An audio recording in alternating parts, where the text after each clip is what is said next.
and welcome to Connect to Success with me, Ashley Owens, on RVN TV, where we talk to the power connectors of the greater Philadelphia and South Jersey area. I have the pleasure and the privilege to talk to Dr. Laura Sicola of Vocal Impact Productions, and I'm so glad because you're actually a VIP here. You've been on 6 other shows, correct?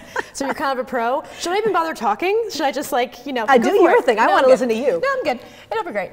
So tell me, so for those of you who don't know Dr. Laura, she is the founder of Vocal Impact Productions, and you classify yourself as a linguist, is that correct? Mm-hmm. By training, sure. By training. But what you really do is help with people, and the reason why I'm having trouble saying this is because there's so much human behavior aspect to it. Sure. So before I botch this, I would love for you to tell people who you are, what you do, and why you're awesome.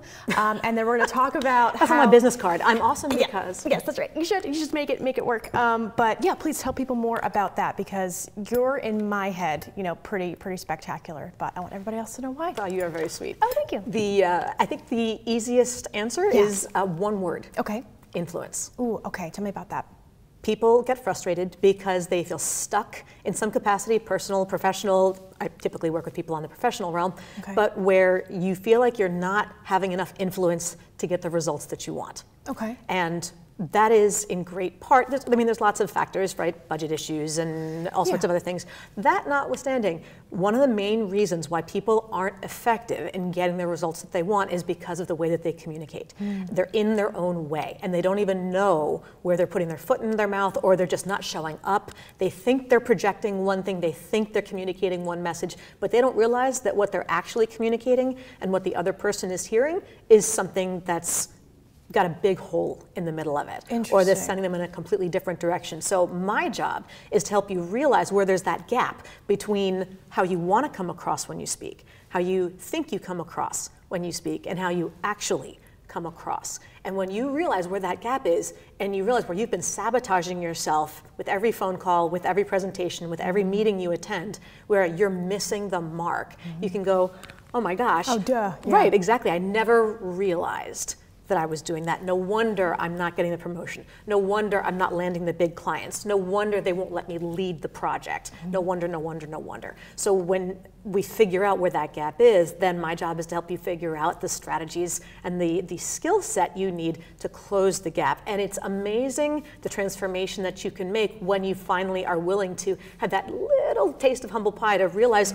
this is what I'm doing to myself. I want to get out of my own way and I want to make a change happen. So do you think the majority of that is self-awareness? Do you think that people, that you coach them to have enough self-awareness to identify the needs and the reasons why they have to close the gap?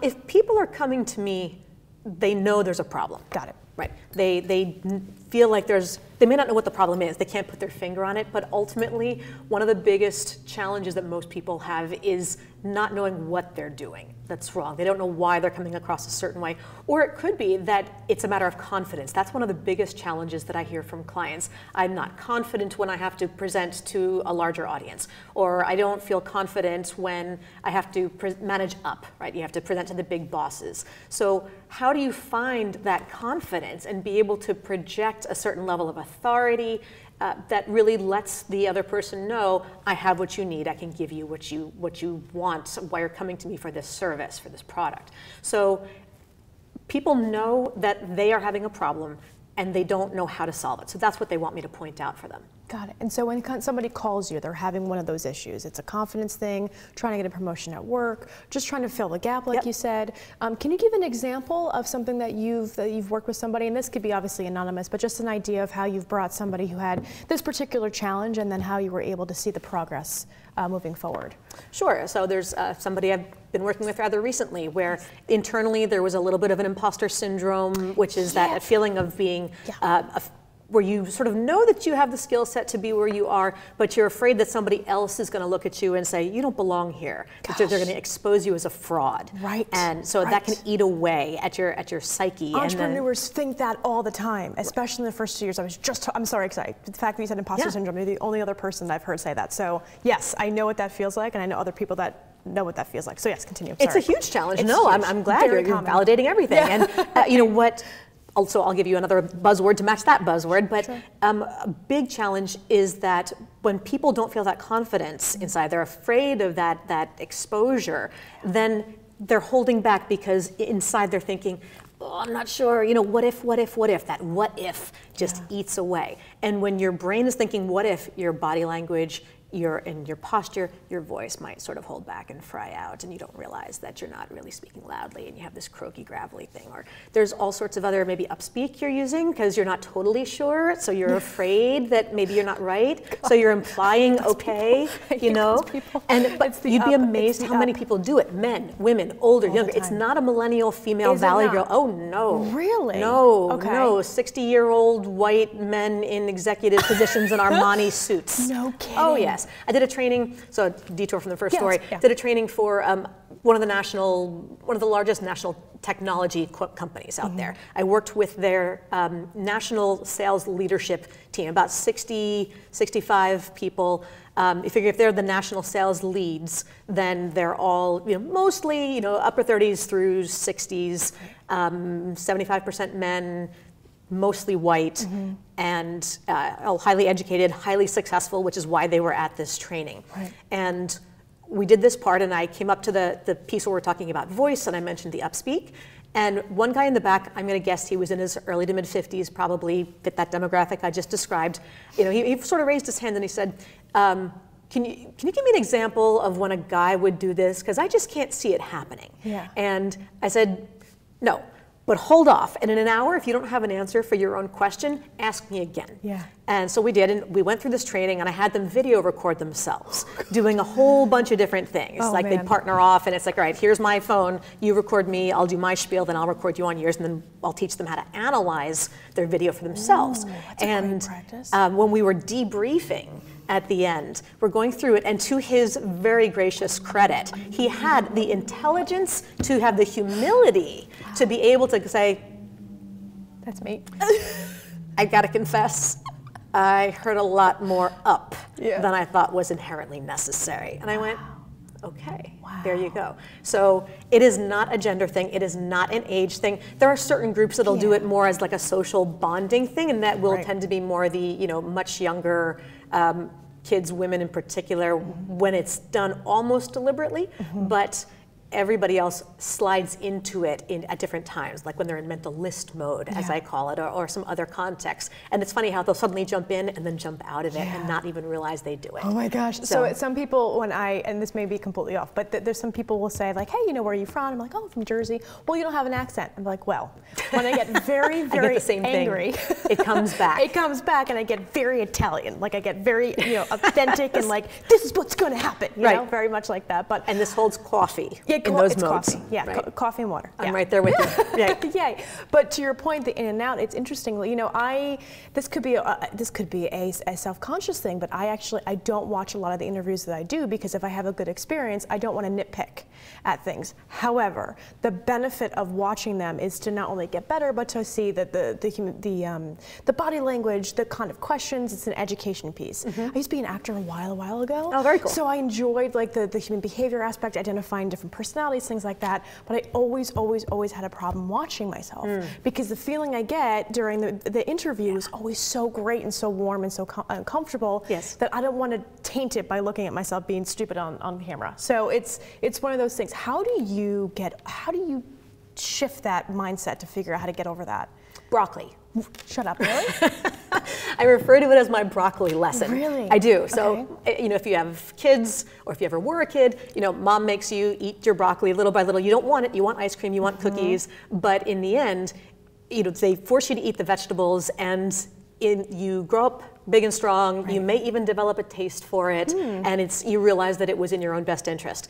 Learning to watch yourself on camera is learning to eat your broccoli, because until tacos, we can't use this metaphor for tacos. We could, and I have a toddler at home, and I have learned that riced vegetables, like the minced broccoli and cauliflower that you can buy in the freezer section, you mix it in with the taco meat, and they can't tell the difference. How do I mix my tacos and my broccoli while watching myself? Do I just drink a glass of wine and be like, I was great? You can do that. You know, awesome. When it comes to watching that video, you do brace yourself. You know, nobody necessarily likes it. I tell my clients that they are allowed to assume the position when they watch themselves on video, which is this. Yeah. as allowed. You can have a glass of wine, bring popcorn if it makes you happy, but just accept that you don't expect to see a Hollywood cinematic performance. Right. Your goal is to say, knowing what my intention was, where did I communicate in a way that reinforced the impression I want to make? Where did I speak in a way that made my intentions clear, my message clear, my goals clear? And where did I somehow distract from that ultimate desired outcome? What did I do? What did I say? What did I do with my body? What did I do with my voice? All these elements, what either reinforced or sabotaged that ultimate impression that I was trying to make. And the best thing you can do is identify clear as day what you did wrong. Because until you can start to see what you did wrong, and the video camera is the only way that you can objectively see that. I can tell you, but you won't believe what I tell you, for better or for worse. I could tell you that you did much better than you think, and you go, oh, no, I didn't. Negative, no. But if I can tell, if you watch yourself, then we can talk as we're comparing apples to apples. And if you can see, wow, when I did this, it made me sound really abrasive. Or this made me I got lost listening to my own explanation. It was so convoluted. Or there was no story, I needed a story here. Once you start to do those things, then that's great, because now you know what to change. And this is where you go, huge leap forward. All right, I'll eat my broccoli. When we return, we're gonna make Dr. Laura eat her broccoli, just kidding. We're going to talk to her more about her tactical tips and practical takeaways on networking, especially using human behavior and how to actually listen and identify the right kind of cadence and to watch yourself on video in order to do better things. So when we return, make sure you stay tuned. Thanks so much. RVN TV is a platform for people of any industry to share their story. Over 285,000 viewers are tuning in to RVN TV shows monthly. We guarantee a great experience that you'll be sharing with everyone you know while increasing your personal and company's brand awareness. But what is your brand? According to Forbes, it's a combination of your logo, your product, your design and feel, and your personality. Did you know that aside from being a guest, we offer even more opportunity to boost your brand? Adding your company logo and website on screen during your interview will allow viewers to recognize your brand instantly. Incorporating images and video clips is another great way to showcase your product during your live segment. Let viewers see how good you really are. And most importantly, there's you and your interview. For less than the cost of a newspaper, direct mail, or a magazine ad, you can leave our studio and within 48 hours have a permanent digital copy of your live segment to link to your social media, embed into your company website, or use in email marketing. Investing in your brand is so very important, and we can't wait to have you as a guest.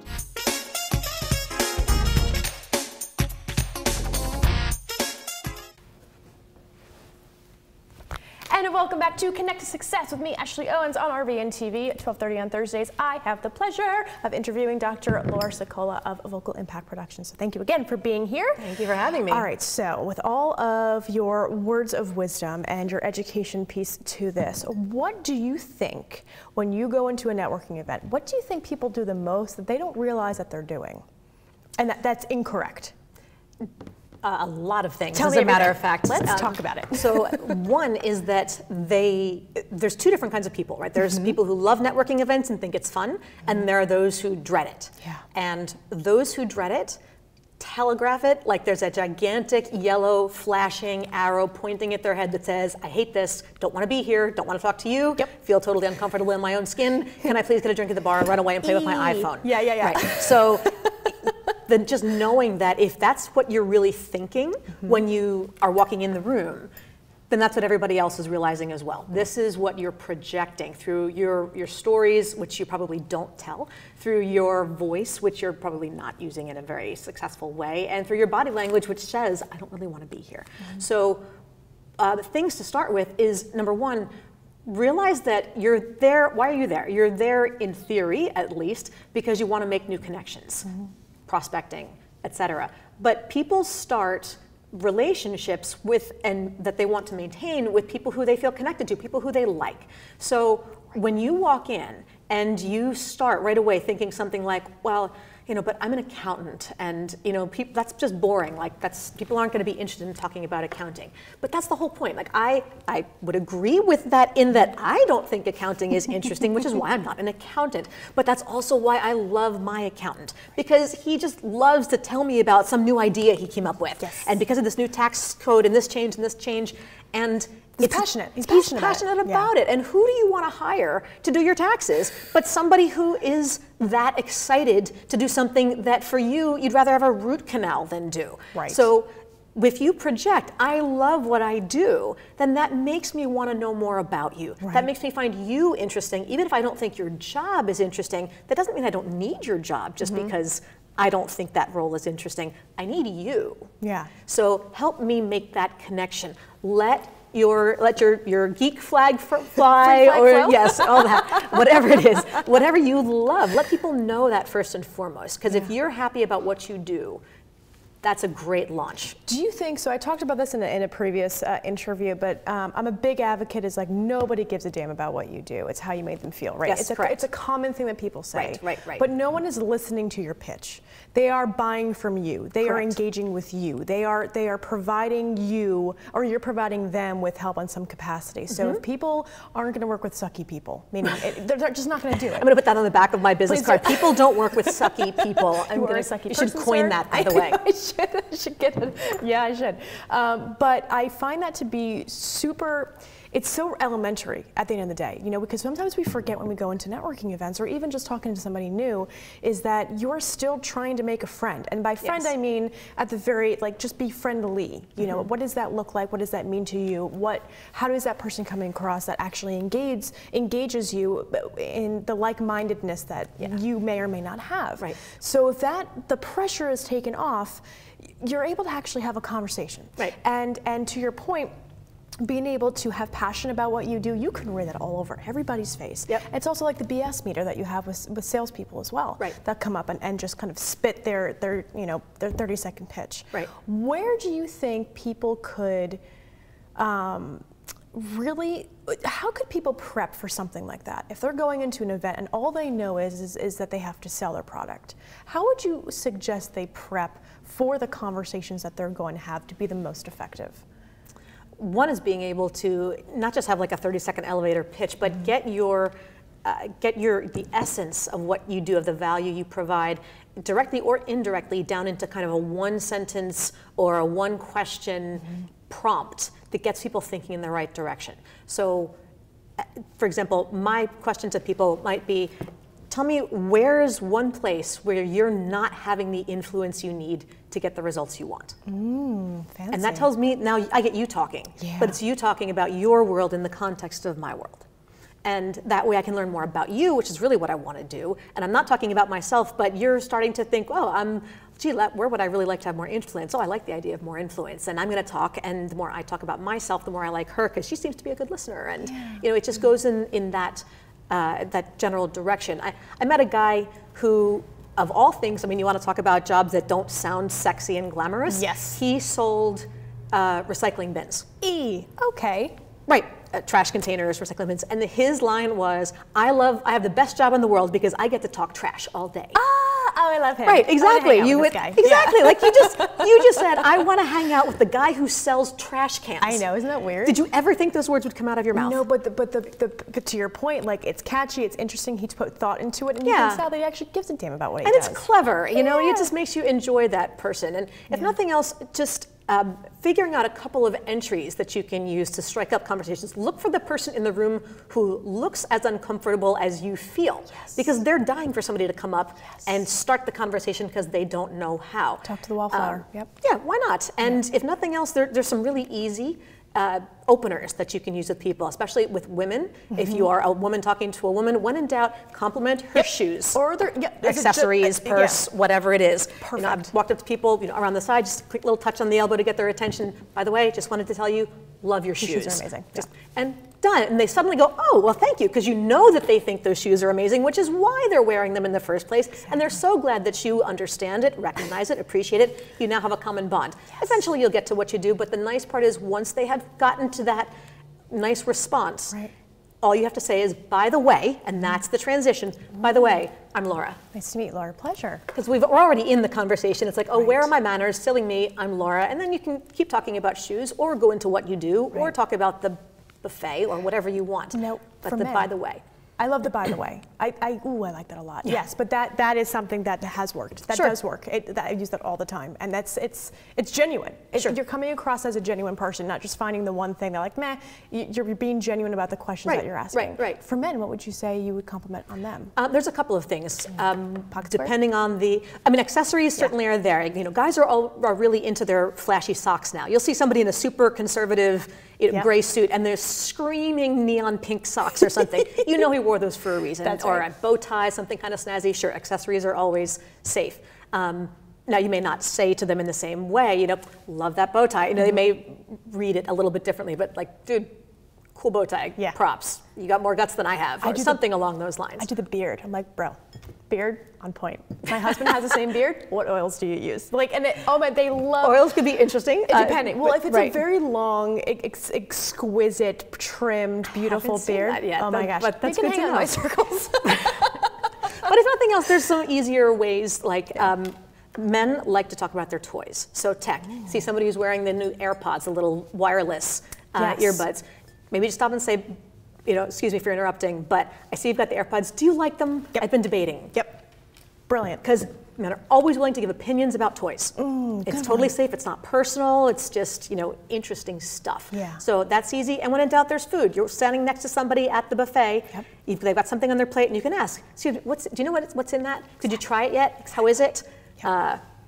Is there gluten or whatever you feel like talking about? And when in doubt, look at what's on the beer label or in the drink. Something that's pink and frilly or a fizzy, whatever it is. Frugal, bubbles. But there's funky names on beer labels like, okay, Fat Bastard Ale.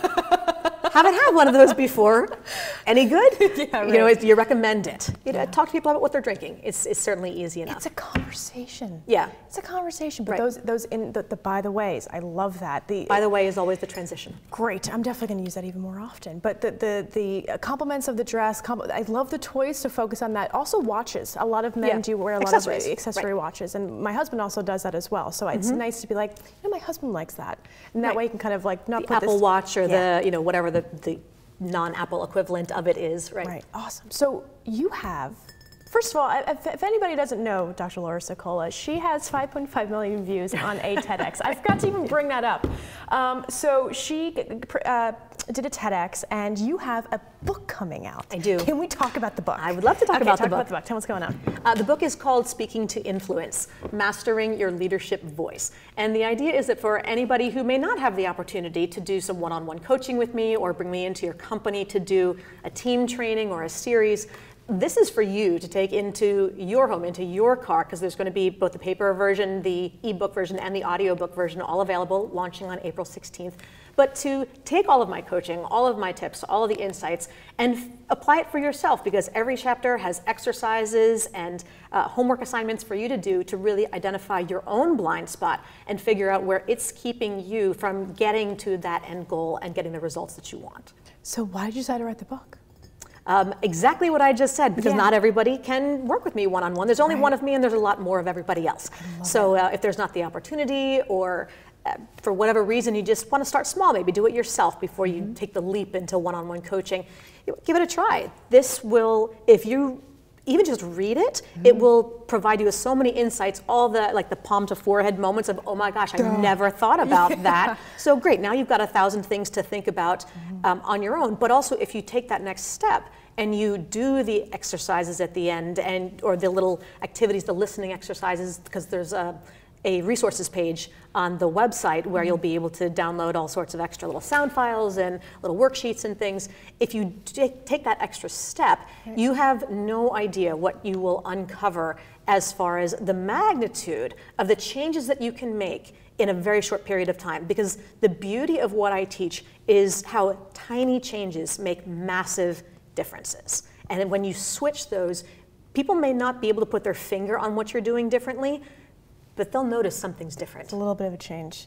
So more than a little bit. Yeah, meaning like they can see the difference in the, and you just carry yourself differently, I think. Oh yeah. Oh, absolutely. So can you talk about the promotion or not yet? Yeah, sure. Okay, talk about the promotion. Absolutely. So there's a terrific. I'm taking advantage. So there's a terrific pre-launch opportunity between now and April 16th, which is the launch of the book itself. And at that time, between now and then, if you go to speakingtoinfluence.com, there are different promotions where if you just pre-order one copy, you'll get the paper back, but you'll also get the ebook and the audio book for free as bonuses. And then if you order multiple copies, for example, if you order a 10-copy pack, then you will also get the ebook and the audio book. But in addition to that, you'll get a copy of my Discovering Your Leadership Voice audio program, a copy of my 4-part webinar series, which is Unleashing Your Leadership Voice, and you'll get access for free to a full-day workshop that I'll be hosting in early June in Center City, Philadelphia, something that would normally cost hundreds upon hundreds of dollars for that access, you'll get in for free. And it's not just me talking at you for that amount of time, it is a workshop. You're gonna come, roll those sleeves up, get ready to walk out and say, wow, I never realized what I was doing, and now I know what I need to do and how to do it to get those results that I want. Oh my God, I'm so excited. I'm taking advantage. Who wants to come with me? All my girlfriends are getting a copy of her book. How can people find you? You can certainly start at the book website, which is speakingtoinfluence.com, but you can also just meet me on my website, which is vocalimpactproductions.com. Oh my gosh, Dr. Laura, thank you so much for being Thank you, here today. Ashley. I'm so glad we had a chance to talk to you about this. These are the best tactical tips I've gotten. Please don't tell any of my other guests, but I'm very, very, very happy that you're here today. So thank you everybody for watching. Please stay tuned next week on Connect to Success, where again, we talk to power networkers in the greater Philadelphia and South Jersey area, and you'll see tactical tips next week as well. Thanks so much for tuning in. Have a good day.